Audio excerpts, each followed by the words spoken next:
Welcome to a One Finite Planet video on home solar, looking at the results from the first year of a new system. Another video will be linked below on configuring a system and the future, and another on V2G. But first, how have things gone so far? So hello, here we've got Chris from Carnormus, who's going to talk about his solar system first. It's not a planet going around. It's not a planet going around the star.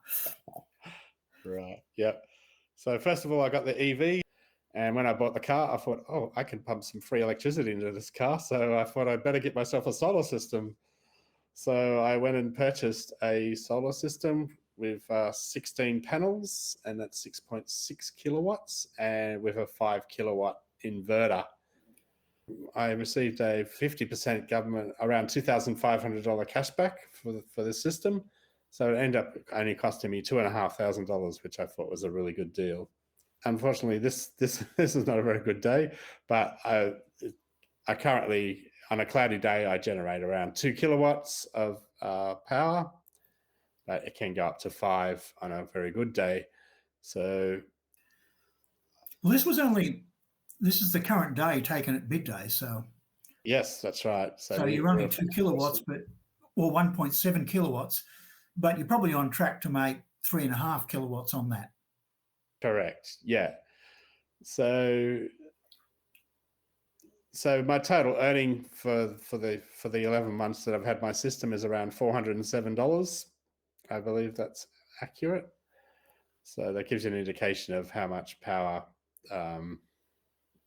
We're not talking a lot of money, but $400 a year is pretty good for me. So it's only going to take me that's 400 years. Off your bill rather than 400 in your pocket. Yeah, 400 off my bill. Yeah, correct.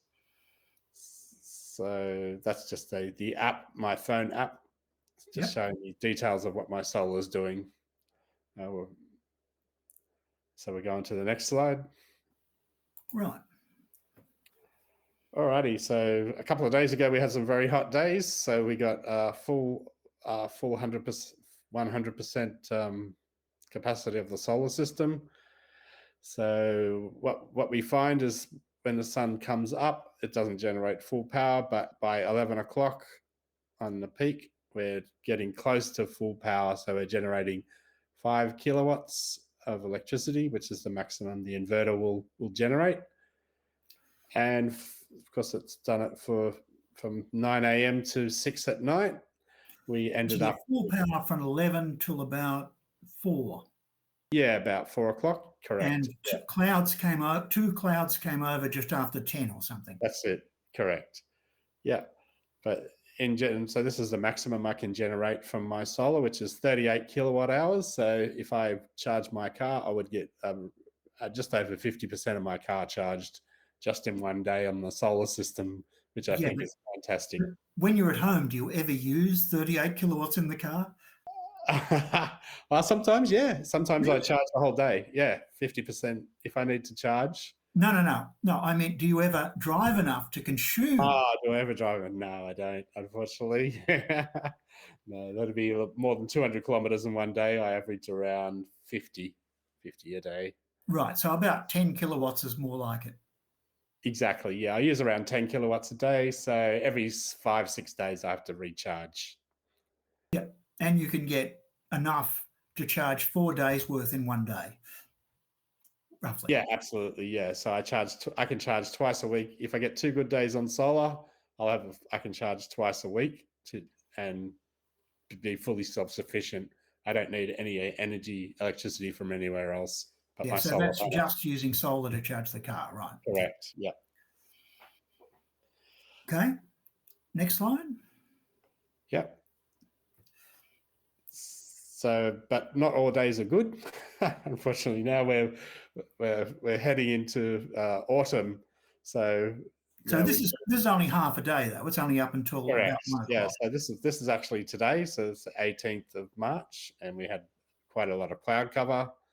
So instead of generating 38 kilowatt hours we're already past half the day, and we've only generated 14. So we're going to probably get around 25 on a cloudy day, which is still good. It's still still better than nothing. Yep. And with my household, I only need around 10 kilowatt hours if I'm not running air conditioning or cooking roast dinners. So 10 kilowatt hours a day is all I require for my living. I think I've got the stats on what the average is for Australia. I think that's slightly below average, but Yeah, it it's would pretty be close. because I've got gas as well. So I've Yeah, got but gas it's pretty and water. close to average. Yeah. Yeah. Yeah. So unfortunately, though, you don't always get good days. You get good and bad days. So this has been March so far. So the maximum is around 35 kilowatts that my system will generate. But as you can see here, there's been a lot of days where I don't get that with cloudy days and that cloudy days in the mix. So on an average over a month, I would probably make around 20 kilowatt hours per day. Yep. Which is twice as much as what my household uses.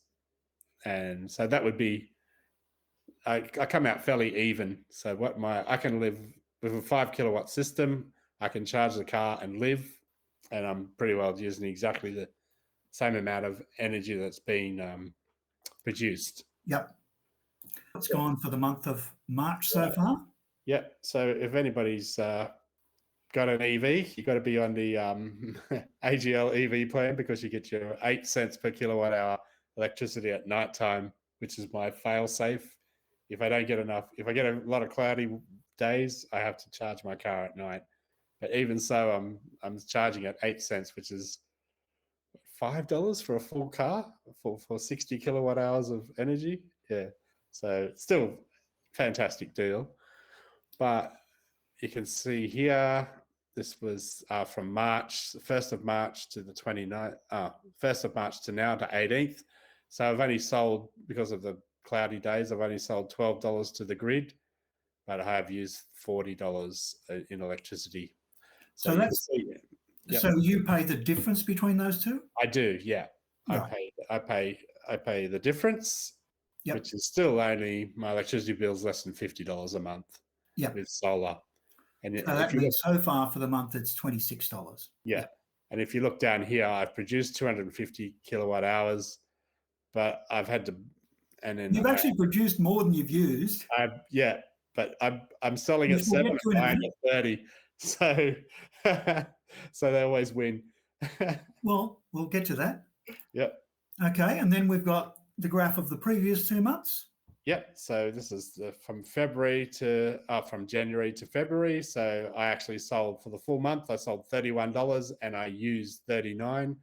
So here I sold 600 kilowatt hours and I used 232. So that gives me around a $9 bill for a good summer month. Yeah. And the so same sort of $11 in January and about $8 in February. Yeah. So it's really good. So I'm very happy with solar. I love it. So for going from 200 or 300, I'll say $100 a month. 629 kilowatt hours to them of energy. Yeah. And you only got 232 kilowatts from them. Yeah. And it still cost you more than they paid you. Yeah, because we're selling at only 1/4 of what we buy for. So yeah. So which is what the whole thing of the other part of the subject, which is vehicle to grid. Yes. So if you were able to actually not sell it when the sun's shining, but store it in the battery of the car then, and deposit maybe 10 kilowatt or use that power at night. Yep. And with the excess, sell that back to them at night when the power is more expensive, you can be getting money in the bank. Yep. And I think, that's what Amber Electricity, if anyone's been following them, that's what they're trying to do. They're trying to set up a bank of well, there's a few people doing it, but they're one of them, yes. And they're actually an electricity provider from people's home battery units. Because realistically, their system is not really about selling electricity back in the middle of the day. I mean, as in my video on vehicle to grid, the Middle of the day is when the grid has the most electricity, even more than it has at night, as things go more and more solar. So it's sort of the worst time to sell it back. So some systems have got to the point where they charge almost nothing in the middle of the day, and others have got to the point where they charge for export, which is charge for actually sending power to them.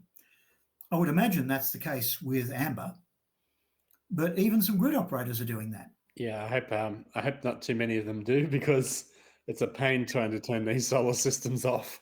At the moment, we have to have some more advanced inverter technology to cope with these sort of. Yeah, I've discussed that in the video, that Yeah. at some point, everyone with a home solar that doesn't have the ability to have fine control over the output and measure the output against what's going to or from the grid will have to upgrade. But V2G systems, by their very nature, have to do this. Yeah. Because they've got a battery that's sitting there that could just pump power to the grid always and flatten the battery. So they've got to have the control to decide when to send power to the grid, if at all. Because, one of the first priorities can be to just be independent of the grid. Just while we're talking about V2G, is that available for all electric vehicles, Ian? V2Grid technology? Well, once again, I did cover this, but matter of software. They're trialing it in VW. They're trialing it in Ford. They're trialing it in who else? One of the other major brands. There's a trial in Australia going on with Tesla, but none of them have announced it publicly. Yep. It's in the spec. The current CCS2 spec, which they all have to comply with, says you have to have the hardware in order to comply to enable you to do vehicle to grid. There's a standard for the protocol for the software communication, but you're actually not required to respond when asked to send power. The standard doesn't require you to turn it on. And I mean, obviously some vehicles don't have a big enough battery to do it. They can still be charged, but it's just not practical with their battery.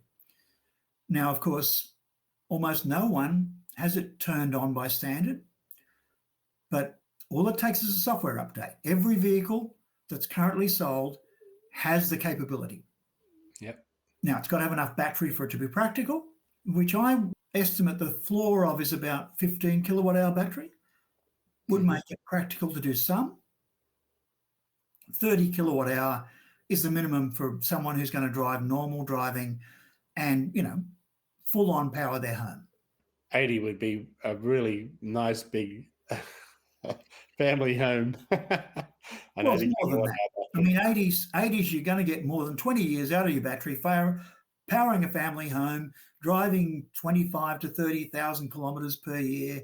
You're still going to get more than 20. Now, all that being said, those numbers that I quoted in the first place were with LFP batteries, although modern NCA or MCM batteries are not that far behind now. But they used to be. Up until very recently, they were as much as 1/3 of the lifetime total rating as an LFP battery. Yeah. And you don't get full capacity of the battery either, because you want to limit it to 80% of the battery. So your battery has to be that much bigger to have those capacities. Yeah, because I noticed now a lot of those manufacturers are now saying, well, you can charge them to 90% now. So they're getting better. Yeah. But this is it. You'll have to move at some stage. So when do you think it makes sense for you to look to vehicle to grid? I suppose it really depends on when BYD will switch on. Yeah, because at the moment, because we get the AGL deal of 8 cents per kilowatt hour to buy electricity for nighttime, and I'm using the solar during the daytime.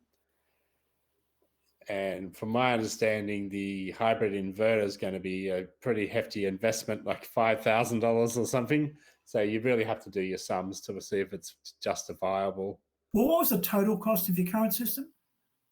$2,550 plus the government rebate. The total cost. Yeah. Sorry. That'd be.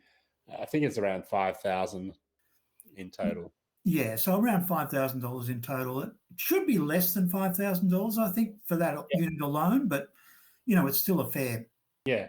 Well, obviously, some some people are saying that, well, with this particular battery, you may be able to get $4 or $5 or maybe $500 or $600 back per year, having someone monitor your battery and use the energy when the prices are high. So that's another good selling point. Well, there was that an really example is. at an Amber talk on their Yeah, customers. I had an example of a person who was using a Nissan Leaf as a home battery, yeah, and he got $6,000 last year back. yeah. So But that's most where of it that becomes. was very few hours. So the actual use of the battery was nothing like the numbers we've been talking about in terms of Yeah, the impact, because he didn't sell power back to the grid very often. He only used the battery to avoid using his own power. But when he did sell right. it, it was when it was worth big dollars. Yeah, yeah. Because I have seen the figure $20 per kilowatt hour used. So if that was the case, we'd be selling our BYD car battery 660 kilowatts. We'd be making $1,200 if Well, we sold all the energy in the battery. he got as much as almost $100 a kilowatt hour, but he Really? only did Wow. that for a couple of hours Yeah, in the whole year. yeah, yeah. Of course. Yeah, But during you those just hours, he was going to turn it on. yeah. Well, Bit of a definitely. I'll pity be if you're running out out. driving around. Yeah, be getting home real quick. Yeah. You should put an alarm. Get home now. So anyway, yeah. Anything Help else to add on that? understand. And then we can.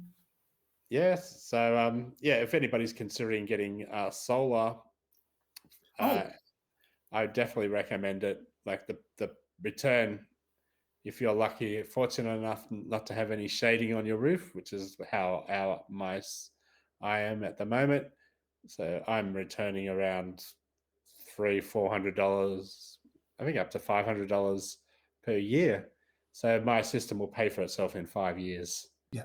So But and if if a V2G inverter was available at the time, then you would have had not the cost of the V2G inverter, but just the difference between the inverter you have and the V2G inverter. yeah, so yeah, And then you'd be able to hook the 803 up to it. yep, And in fact, it would pay back a lot faster. So yep, that's coming. yeah, yeah. So if that increases, if that doubles my rebates, say from 500 to say 4 times, if I can get 2,000 back in 1 year instead of 500, yeah, I guess it would be worth investing in vehicle to grid. Well, it should not only eliminate your power bill, but turn it into revenue. Yeah. And of course, if everyone in the country did that. There wouldn't be very many happy power producers, I don't think. Yes. But I was talking to someone today about how he was saying that they've been moving people from any hope of self-reliance into more and more reliance. There was a time not that long ago when people kept chickens at home and had eggs and could grow things in their garden, but on average, everything's getting smaller and people are getting more and more dependent on the system. And that would be a real reversal in the trend of government.